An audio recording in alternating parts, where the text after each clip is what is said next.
आज आप सभी को मैं बताने वाला हूँ टॉप 30 बहुविकल्पीय प्रश्न जो कि आपके फिजिक्स सेक्शन से साइंस की सब्जेक्ट से बहुत इंपॉर्टेंट है।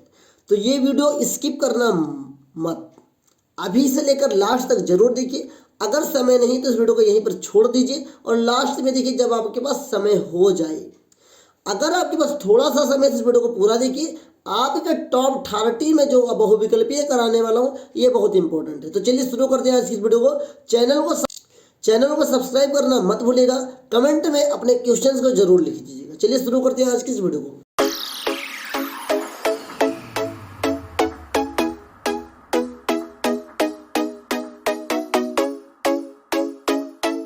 ये देखिए पहला प्रश्न लिखा हुआ है, एक अवतल दर्पण की वक्रता त्रिज्या 20 सेमी है, इसकी फोकस दूरी होगी। चलिए बताइए इसकी फोकस दूरी साथियों क्या होगी? -10 सेंटीमीटर हो, क्योंकि अवतल दर्पण में होता है F माइनस में, तो R का मान भी माइनस में हो जाएगा, इसलिए R/2 होता है सूत्र, तो इसका आधा 10 हो जाएगा। आई होप आपको समझ में आया होगा साथियों। क्या आपको समझ में आ रहा है या नहीं, कमेंट सेक्शन में जरूर बताइए। अगला लिखा हुआ है, उत्तल दर्पण से बनने वाले प्रतिबिंब की प्रकृति बताइए भैया। क्वेश्चन नंबर 2 का ऑप्शन नंबर बी आपका सही होगा साथियों। अगला लिखा है, एक उत्तल लेंस की क्षमता 5 डायोप्टर है, इसकी फोकस दूरी होगी। तो इसकी फोकस दूरी कितना होगी साथियों? 20 सेंटीमीटर होगा। कितना होगा साथियों?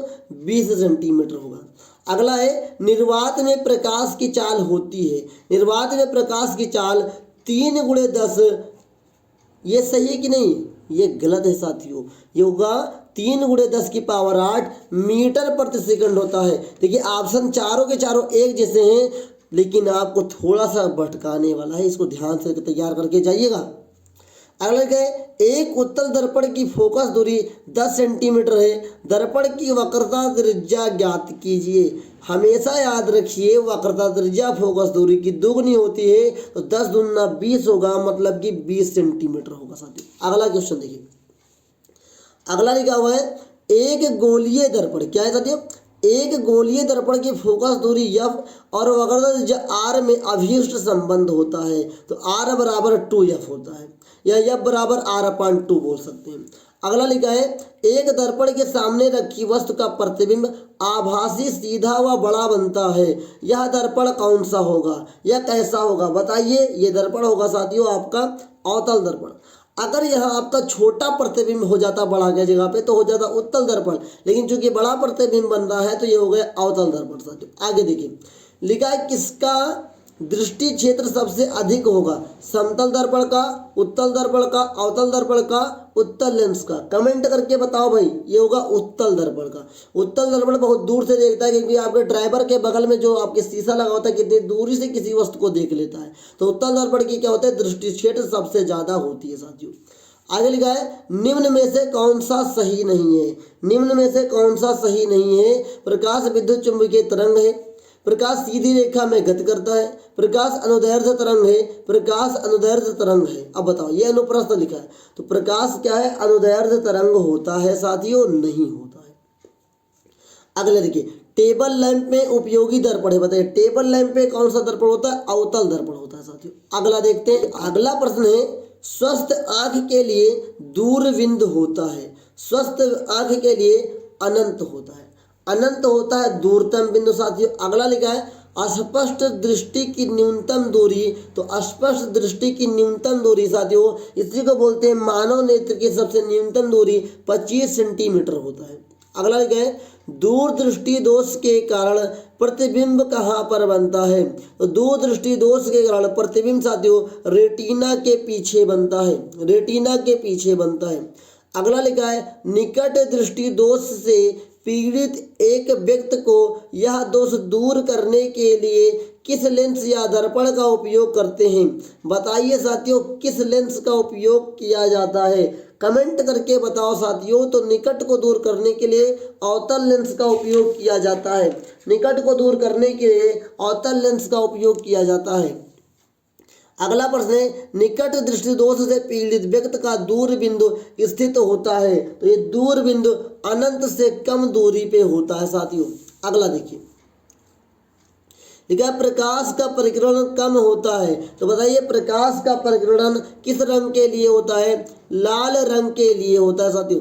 अगला लिखा है प्रिज्म द्वारा विचलन अधिकतम किस रंग का होता है? तो प्रिज्म के द्वारा बैगनी रंग का सबसे अधिक विचलन होता है। इस बात को याद रखिए, जिसका परिकिरण कम होता है उसका भी साथियों विचलन ही कम होगा। मतलब जिसका तरंगदैर्घ्य ज़्यादा होगा उसका विचलन कम होगा, जिसका तरंगदैर्घ्य ज़्यादा होता है उसका विचलन अधिक होता है। इस बात को याद रखिएगा साथियों। अगला लिखा है प्रकाश का वेग निम्न में से किस माध्यम में सबसे अधिक होता है? तो प्रकाश का वेग सबसे अधिक निर्वात में होता है साथियों। अगला लिखा है आँख के किस बिंदु पर प्रतिबिंब बनने से वस्तु दिखाई देता है? तो भैया आपकी आंख में कहाँ पर किस बिंदु, देखिए बिंदु पूछा तो बिंदु होगा तो लगेगा पीत बिंदु। अगर बिंदु नहीं होता केवल स्थान पूछता तब तो रेटिना लगा देते, लेकिन चूंकि बिंदु पूछा हुआ है इसलिए आपको पीत बिंदु का ऑप्शन चुनना ही होगा। अगला लिखा है मानव नेत्र में रेटिना पर बनने वाला प्रतिबिंब कैसा होता है? सीधा होता है, आभासी होता है, उल्टा होता है, परंतु दिखाई सीधा देता है। ये ऑप्शन नंबर सी आपका सही होगा। उल्टा तो बनता है लेकिन हमें दिखाई देता है साथियों सीधा। आई होप आपको ये 20 तक तो समझ में आया होगा। आगे के 10 आपके लिए बहुत इंपॉर्टेंट है, तो उसे अभी तक छोड़िएगा नहीं। चलिए हम आपको और आगे लेकर चलते हैं। प्रश्न संख्या 21 है आपके लिए, विद्युत आवेश का मात्रक है। देखिए विद्युत आवेश को क्यों से लिखते हैं साथियों? और इसका मात्रक होता है कूलाम। क्या होता है? कूलाम। लिखा है प्रतिरोध का मात्रक क्या होता है? तो प्रतिरोध को लिखते हैं R से, और इसका मात्रक साथियों ओम होता है। क्या होता है? ओम होता है। फिर लिखा ओम के नियम का सूत्र है, बताओ भाई। ओम के नियम का सूत्र है I बराबर बी आर, आर बराबर बी आई, तो ये होता है बी बराबर आई आर। ये कभी कभी ऑप्शन में बी प्रपोजनल आई भी आएगा तो ये भी सही होगा, इसको याद रखिएगा साथियों। फिर आगे लिखा हुआ है प्रतिरोधों के समांतर क्रम संयोजन में समान होता है। तो भाई बताओ प्रतिरोधों के संयोजन में क्या समान होता है? आई होप आपको ये पता होना ही चाहिए क्या समान होता है। तो साथियों विभवांतर समान होता है। फिर आगे लिखा है विद्युत धारा का एसआई मात्रक होता है। देखिए विद्युत धारा को लिखते हैं आई से, और आई मतलब विद्युत धारा, इसका मतलब एम्पियर इसका मात्रक होता है साथियों। आगे देखिए लिखा हुआ है प्रतिरोधों के संयोजन की कितनी विधि हैं। अब ये बताइए प्रश्न कितना अनइम्पोर्टेंट है, ये आपको पता ही होना चाहिए। क्या आपको पता है या नहीं प्रतिरोधों की कितने संयोजन की विधि होती है साथियों? 2 विधि होती है। कौन कौन सी होती है? श्रेणी क्रम संयोजन और समांतर क्रम संयोजन होता है।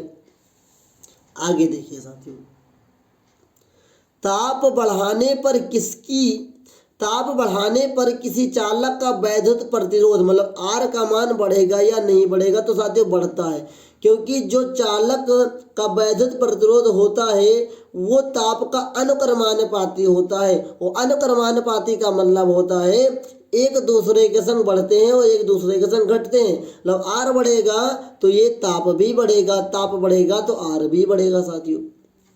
अगला देखिए परिपथ में आवेश ज्ञात करने का सूत्र है। परिपथ में आवेश ज्ञात करने का सूत्र होता है साथियों Q बराबर NE होता है, और Q बराबर एक IT भी होता है, इसको भी याद रखिएगा। दोनों सूत्र आपके काम आ सकते हैं साथियों।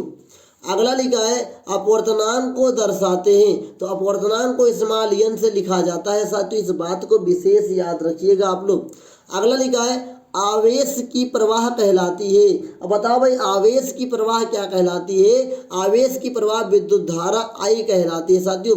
आई होप आपको ये 30 जो मैंने आपको ऑब्जेक्टिव करवाया है ये बहुत ही इंपॉर्टेंट है आपके एग्जाम के नज़रिए से। इसको अच्छे से तैयार कीजिए, और तैयारी के साथ साथ अगर आपको कोई डाउट हो तो कमेंट सेक्शन में पूछ सकते हैं, और अपनी तैयारी के लिए हमारे चैनल के संग जुड़ सकते हैं। शाम को 7 बजे याद रखिए डेली लाइव क्लासेस चलती हैं। शाम को 7 बजे आपकी क्लासेस चलती हैं साथियों, और रिकॉर्डेड क्लासेस भी होती हैं, लाइव क्लासेस भी होती हैं। ये क्लासेस आपके एग्जाम तक के बहुत ही इंपॉर्टेंट है, तो आप लोग डेली देखना मत भूलिए। शाम को 7 बजे साथियों, अगर आप डेली शाम 7 बजे भी इतना समय देते हैं मेरे को डेली बोर्ड एग्जाम तक, तो आपका बोर्ड एग्जाम 100% बेहतर ही जाएगा साथियों।